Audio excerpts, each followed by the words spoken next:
Good morning बच्चों, welcome to Vidya Vinayak classes. तो चलिए आज का सेशन स्टार्ट करते हैं। आशा करती हूँ कि इससे पहले वाले जो फ्रेजेस मैंने डे 1 में बताया होगा वो आप सभी को समझ में आया होगा, क्योंकि मैंने बहुत अच्छे से बताया है। तो पहले मैं आप सभी से पूछना चाहूँगी कि क्या आपने डे 1 का फ्रेजेस प्रैक्टिस किया और उसे लिखा अच्छे से और रिवीज़न किया कि नहीं किया, क्योंकि रिवीज़न बहुत ज़रूरी है। उसे एक बार पढ़ना, क्योंकि जब पढ़ के लिखोगे ना तो आपको प्रोनाउंसिएशन का ध्यान रहेगा। जब तक आप पढ़ोगे नहीं तब तक आपको प्रोनाउंसिएशन में दिक्कत होगा। बस यही मैं आप सभी को इस वीडियो में बता रही हूँ, ठीक है।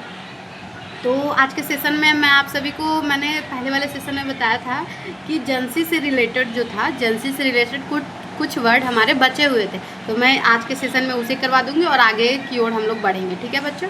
तो चलिए बढ़ते हैं। थोड़ा सा मेरा वीडियो हिल रहा है, मैं इसे ठीक कर लेती हूँ।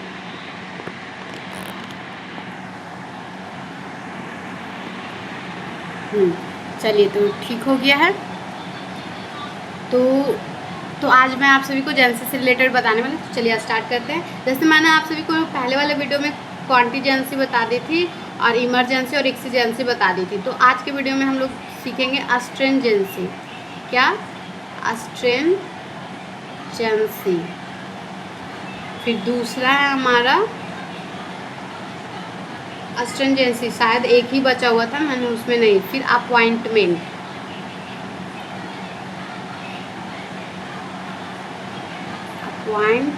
अपॉइंटमेंट।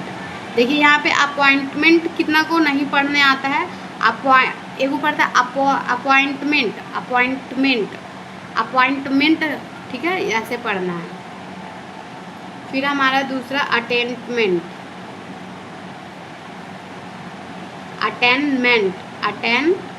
देखिए अटेंडमेंट। प्रोनाउंसिएशन ध्यान रखना, कभी कभी मेरे आवाज़ भी आप सभी को अच्छे से नहीं आ रही होगी, तो वो सभी आप देख लेना। मीनिंग आपको तो साफ साफ दिख ही रहा होगा कि अटेंडमेंट कैसे लिखा रहा है। कॉन्टेंटमेंट,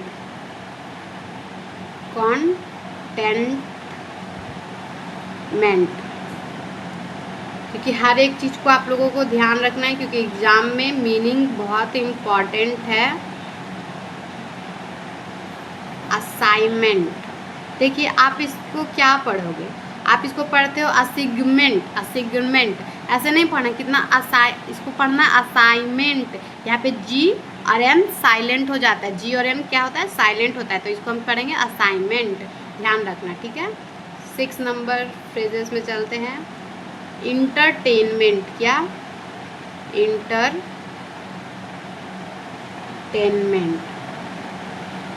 आप सभी को पता है, एक बच्चा मुझसे कह रहा था कि मैम मेरे ना प्रोनाउंसिएशन मेरा थोड़ा सा वीक है, आप मेरा प्रोनाउंसिएशन ठीक करवा दो।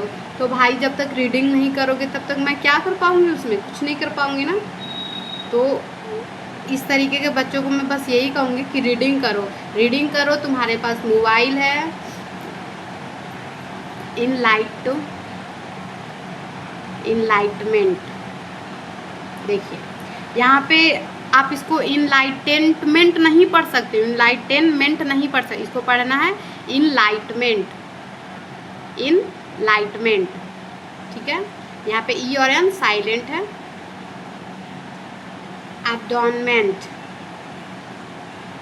अबैंडन, इसको आप लोग अबैंडनमेंट पढ़ेंगे, ठीक है। फिर एक फ्रेजेस और मैं इस वीडियो में बता देती हूँ। ईरॉन मॉन्गर, ठीक है। चलिए, तो मैं इसमें इतना ही बताऊंगी। तो सबसे पहले मैं अस्ट्रेंजेंसी, जैसे कॉन्टीजेंसी, एक्सीजेंसी और इमरजेंसी लिखने के लिए आप सभी को बताई थी, उसी तरीके से अस्ट्रेंजेंसी भी लिखाएगा, ठीक है। ऐसे लिखाएगा, उसी तरीके से अस्ट्रेंजेंसी भी लिखाएगा। मैं क्या पढ़ रही हूँ, ध्यान भी रखना है आप सभी को। अस्ट्रेंजेंसी, ठीक है। ये हमारा हो गया अस्ट्रेंजेंसी, ये हमारा जे और सी, ठीक है। अस्ट्रेंजेंसी, यहाँ पे डॉट नहीं भी दोगे तो हम, मुझे पता है कि लाइन के नीचे चला गया तो ई का ही साउंड करेगा, तो जेंसी, ठीक है। अपॉइंटमेंट कैसे लिखाते हैं, अब जी देखिए अपॉइंटमेंट, देखिए बस हमारा ये क्या हो गया, इतना छोटा सा हमारा हो गया अपॉइंटमेंट। तो इस वीडियो में हमारा अपॉइंटमेंट, तो देखिए जब भी हम किसी भी स्ट्रोक को छोटा करके लिखते हैं तो वो टी का साउंड करता है, तो ये हमारा हो गया। और लाइन के ऊपर लिखते हैं तो आई का साउंड, औ का साउंड भी करता है, तो अपॉइंटमेंट, ठीक है। तो यहाँ पे हम एम एन, यहाँ पे जो मेंट हो गया, तो आप सबको तो पता होगा कि मेंट हम इस तरीके से छोटा करके लिखेंगे तो ये मेंट का साउंड करेगा, तो अपॉइंटमेंट, ठीक है। उसी तरीके से अटेंडमेंट, अटेंडमेंट, ठीक है। यहाँ पे अटेंड और मेंट, ठीक है। फिर हमारा हो गया कॉन्टेंटमेंट। क्या हो गया? कॉन्टेंटमेंट। मैंने पहले बताया था कि यहाँ पे डॉट देने के बाद जो स्पेस बचता है, कोई भी स्ट्रोक के ऊपर डॉट दोगे तो कन और कॉक का साउंड करेगा, तो कॉन्टेंटमेंट हो जाता है।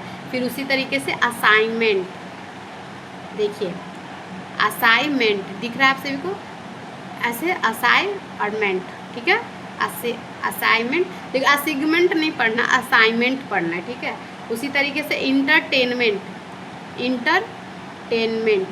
अब यहाँ पे ध्यान से समझना बच्चों, हमने पहले भी आप सभी को बताया था कि जब हम किसी भी स्ट्रोक को बड़ा करके लिखते हैं, जब हम एक ही स्ट्रोक को डबल करके लिखते हैं तो वो टर और डर का साउंड करता है और चर का साउंड करता है। तो उसी तरीके से हमारा जो इन हो गया, इस हमारा एन को अगर हम बड़ा करके लिखेंगे तो इंटर, टर का साउंड क्या? इन तो पहले से था, और टी या तो इंटरटेनमेंट, यहाँ तो हम जानते हैं कि मेंट का साउंड करता है, तो इंटरटेनमेंट। अब इसी तरीके से इनलाइटमेंट,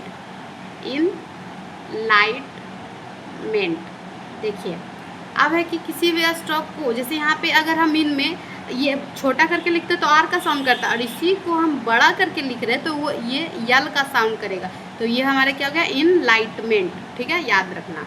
ये सभी चीज़ में आप सभी को प्रॉब्लम होगा, बट आप रिवीजन करोगे तो सही हो जाएगा। फिर है हमारा एब्डोनमेंट,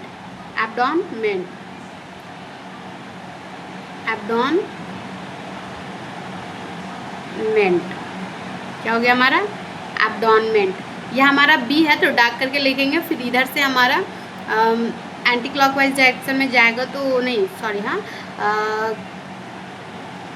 हाँ क्लॉकवाइज डायरेक्शन में जाएगा, तो ये हमारा हो जाएगा,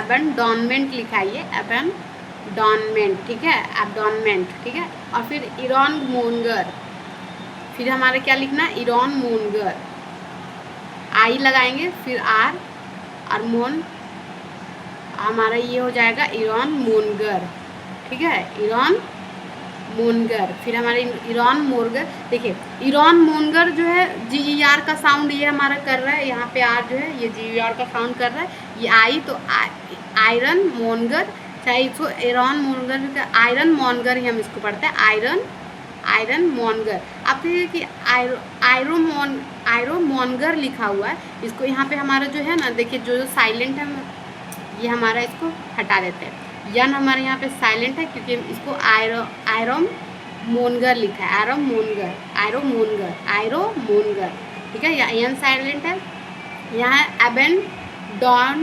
एबेंडोनमेंट, ठीक है, एब्डोमेंट लिखा है, एब्डोमेंट, यहाँ ON साइलेंट है। तो ये सभी वर्ड हम अंडरलाइन इसलिए कर रहे हैं ताकि आप सभी को पढ़िए जब याद रहे कि हमको इसका प्रोनाउंसिएशन। तो इनलाइटमेंट, तो टेनमेंट नहीं पढ़ना, इनलाइटमेंट पढ़ना, यहाँ साइलेंट है। उसी तरीके से इंटरटेनमेंट, ये हमारा सही है, इंटरटेनमेंट, ठीक है। उसी तरीके से असाइनमेंट, तो GN यहाँ पे साइलेंट है, असाइनमेंट होगा, असाइनमेंट नहीं लिखना है। कॉन्टेंटमेंट सही है। फिर अटेनमेंट, ठीक है, अटेनमेंट ऐसे लिखा था, अटेनमेंट इसको पढ़ा जाता है। अपॉइंटमेंट, अस्ट्रिंजेंसी, यहाँ पे जेंसी वाला आ गया, एक बचा हुआ था, मैंने आप सभी को लिखा दिया। तो बस आप सभी इतना ध्यान रखना है कि जो भी है प्रोनाउंसिएशन का एकदम बहुत अच्छे से ध्यान रखना बच्चों, क्योंकि जब मुझसे गलती हो सकती है तो तुमसे भी गलती हो सकती है, तो ये चीज़ का ध्यान रखना। और यहाँ पे सबसे इम्पॉर्टेंट है, जैसे कि मैंने आप सभी को अपॉइंटमेंट लिखा है ना, अपॉइंटमेंट, तो आपको ना तो छोटा सा, तो आपको बताया था ना कि मेंट, ये मेंट का साउंड करता है, जब इसको हम छोटा करके लिखेंगे तो मेंट का साउंड करता है, तो वही हो गया हमारा अपॉइंटमेंट। उसी तरीके से मेंट, यहाँ पे मैंने बताया ना कि इसमें जितना भी मैंने आप सभी को बताया लास्ट में मेंट आया हुआ है, जैसे अपॉइंटमेंट हो गया, अटेंटमेंट हो गया, फिर कॉन्टेंटमेंट हो गया, तो यहाँ मेंट वाला याद रखना। फिर हम जेंसी वाला लिखाए थे तो जेंसी वाला को एक साथ याद कर लेना और मेंट वाला को एक साथ याद कर लेना। फिर ये हमारा मेंट है, फिर यहाँ मेंट है, इंटरटेनमेंट हो गया, इनलाइटमेंट हो गया, फिर एब्डोनमेंट हो गया। ये हमारा सिर्फ एक एक्स्ट्रा था, तो ये मैंने आप सभी को लिखा दिया है, ठीक है। तो ये सभी बहुत ज़्यादा इम्पॉर्टेंट है फ्रेजेस आपके एग्ज़ाम के दृष्टिकोण से। तो सारे को आप सभी लिखना, रिवीजन करना और याद करना। और मैंने पहले भी कहा और आज भी कहा, कुछ भी प्रॉब्लम हो तो आप मुझसे कमेंट बॉक्स में पूछे या डायरेक्ट कांटेक्ट कर सकते हो, मैंने कांटेक्ट नंबर डाल रखा है, ठीक है। बाय।